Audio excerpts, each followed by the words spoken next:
Hello students, we have learning about the natural resources air, water and land. विद्यार्थी मित्रांनो, आपण नैसर्गिक संसाधने हवा, पाणी आणि जमीन यांची माहिती पाहत आहोत. त्यापैकी आपण हवा आणि पाणी या नैसर्गिक संसाधनाची माहिती पाहिलेली आहे. Now today we see about the natural resource land.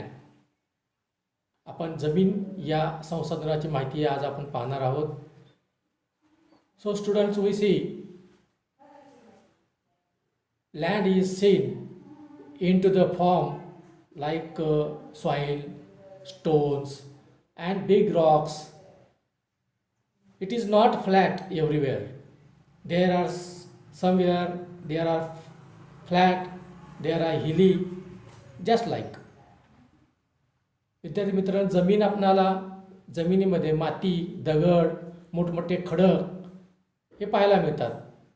सर्वत्र जमीन सपाटच असते असं नाही. काही भागात सपाट असते, काही भागात डोंगराळ असते, काही भागात पर्वतीय, अशा पद्धतीची जमीन आपल्याला पाहता येते. त्याचबरोबर अनेक सजीव, त्याच्यामध्ये मनुष्य ही आला, हे सर्वजण या जमिनीवर आपण राहतो. The all living things are lived on this land. Some animals are lived in the cave of this land, or so all animals and plants are lived in this land. या जमिनीचे जर आपण उपयोग बघायला गेलो तर सर्व वनस्पती, प्राणी हे या जमिनीवर राहतात.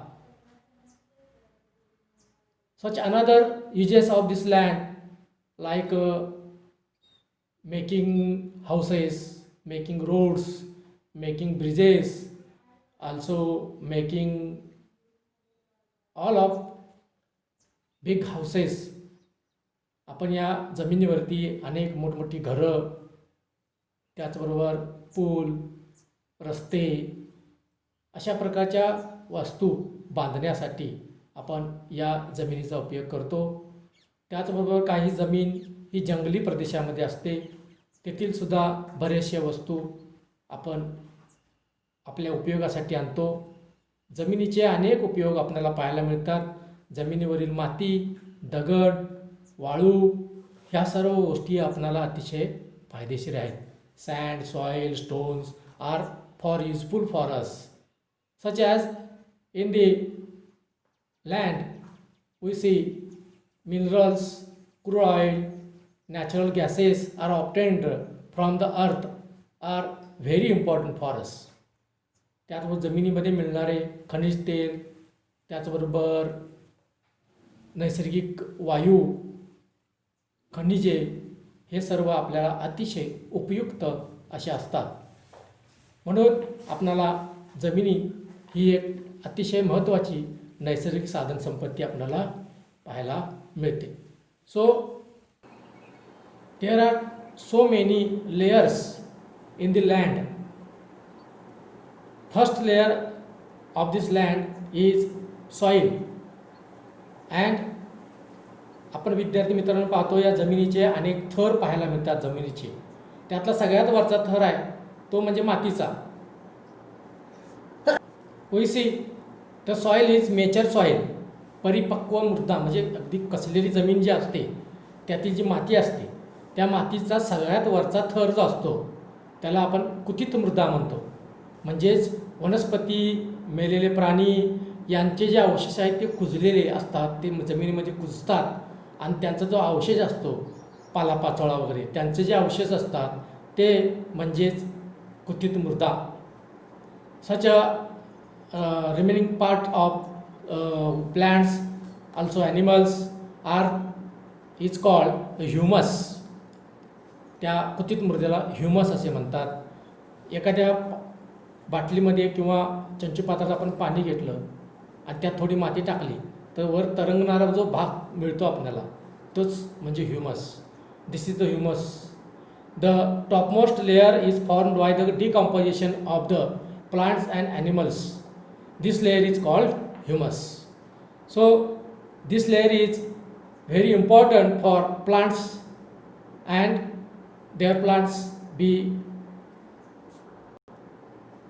Then the second layer is formed like sand, stones, small stones or pieces of bedrock, worms, insects such as. त्यानंतरच्या थरामध्ये वाळू, छोटे मोठे दगड, कीटक असे पदार्थ आपल्याला आढळून येतात. तो त्याच्यानंतरचा थर आहे. त्याच्यानंतर in the below this layer of land is soil and pieces of bedrock. ह्याच्यामध्ये आपल्याला कृमी कीटकांनी युक्त मातीचे जे खाली थर सापडतात ती मृदा अपरिपक्व असते. This soil is called immature. Immature soil means अपरिपक्व मृदा, म्हणजे ती माती अशी पकलेली नसते किंवा तयार झालेली नसते. अशा मातीचा थर त्याच्यानंतर असतो.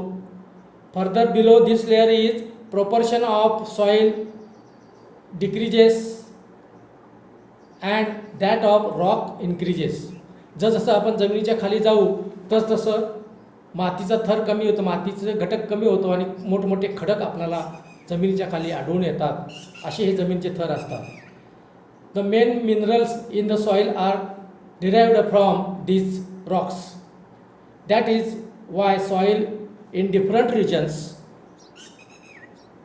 in different the color and texture of soil are both determined by the bedrock. ह्याच्याप्रमाणे हे थर मूळ खडकांचे असतात. मातीमध्ये आढळणारे मुख्य खनिज हे या खडकापासून येतात. म्हणूनच प्रदेशानुसार त्या ठिकाणी जी खनिज संपत्ती असेल त्याप्रमाणे तेथील मातीचा रंग आणि पोत हा ठरत असतो.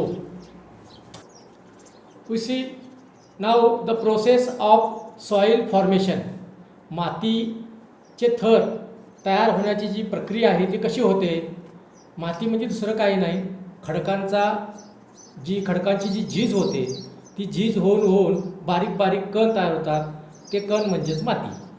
So we say due to the heat, cold and water such as the sun, wind and rain respectively, the bedrock breaks down into the pieces and stones, sand and soil becomes like that the stones. Some animals like rat, also mice, are helps us to process the formation of soil.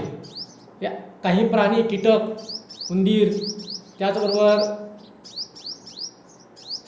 ससा असे काही प्राणीसुद्धा ज्यावेळी बीळ तयार करतो ससा, त्यावेळी त्या खडकामध्ये त्या खडकांचं झीज होते, त्यामुळे ती प्रक्रिया होऊन त्यामुळे माती तयार होते. This is the lengthy process of formation of soil. Here we see for the formation of soil in 2.5 centimeter layer. For this process we see that there are thousands of years are gone. 2.5 सेंटीमीटरचा मातीचा थर व्हायला हजारो वर्षे लागतात. So there are soil can get destroyed in a short period due to floods, storms, human activities such as mining. म्हणजे आपण ज्यावेळी जमिनीमध्ये ब्लास्ट करतो सुरुंग लावून, त्याचबरोबर पूर येतो, वादळ, वारा, त्याचबरोबर मानवी हस्तक्षेप यामुळे सुद्धा जमिनीची झीज होऊन त्या ठिकाणी माती तयार होते. We say here this soil is important for us for field or also any other work. So we take care about this soil. Soil erosion म्हणजे जमिनीची धूप होऊ नये यासाठी आपल्याला काळजी केली पाहिजे. त्यासाठी झाडं लावली पाहिजेत, ताली बांधल्या पाहिजेत, ही काळजी आपण घेतली पाहिजे, म्हणजे जमिनीची धूप काय होईल त्यामुळं होणार नाही.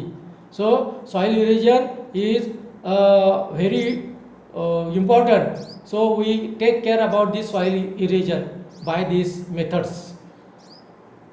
अशा प्रकारे आपण विद्यार्थी मित्रांनो ही जी वेगवेगळी मानवी संसाधनं आहेत या मानवी संसाधनाचा अभ्यास आपण केला, त्याची माहिती घेऊन त्यांचे आपल्याला उपयोग काय आहेत आणि त्यांची काळजी आपण कशी घेतली पाहिजे हे आपण पाहिलं. So we have learn students about the natural resources, air, water and land. These are very useful for us and also we see these are the very few percent for useful for us. अतिशय कमी प्रमाणात हे आपल्याला उपयोगाला येणारे आहेत. ऑक्सिजनचं प्रमाण, गोड्या पाण्याचं प्रमाण हे अतिशय कमी आहे, पण आपल्याला पुरेसं आहे, पण आपण त्याची व्यवस्थित काळजी घेतली पाहिजे, तरच आपल्याला हे सर्व अनंत काळापर्यंत टिकू शकणार आहे. So we take care about these all natural resources carefully, useful, and so here we stop of this lesson natural resources. Okay, thank you.